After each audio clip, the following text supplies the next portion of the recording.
என்னடா கத்துற? ஒரு மணி நேரமா தேடினுக்கிறேன். இந்த பீரோல என்னோட பூ போட்ட சட்டையை காணோம். பீரோலயும் சரி வாழ்க்கையிலும் சரி நான் தேடுற விஷயம் மட்டும் கிடைக்க மாட்டேங்குது. டேய் பீரோல தான் மடிச்சு வச்சேன் பாருடா. நான் கபோர்ட்ல தேடினுக்கிறேன். நானும் பீரோல தான் தேடினுக்கிறேன். உன் புடவைங்க மட்டும் அப்படியே அடுக்கடுக்கா காஞ்சி பட்டு, மதுரை பட்டு, கன்னியாகுமரியில இருந்து செங்கல்பட்டு வரைக்கும் மச்சி அடிக்க வச்சிருக்கல.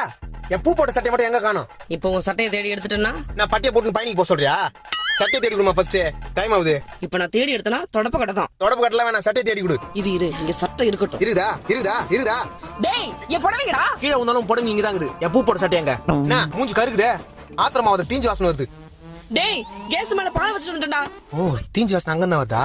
ஐயோ மொத்த பாலும் போச்சு. ஏமா என் பூ போட்ட பூ உன்னால என்னாச்சு பாத்தியா? மா பால் தீஞ்சு போச்சு. என் பூ போட்ட சட்டமா? டேய் இங்க பால் தீஞ்சு போச்சுன்ற பூ போட்ட சட்டையா? இந்த கழுத்து நீ ஏன் பாத்துட்டு இருக்கற? என் பூ போட்ட சட்டையே இதாமா. பூ போட்ட சட்டை இதுதானா?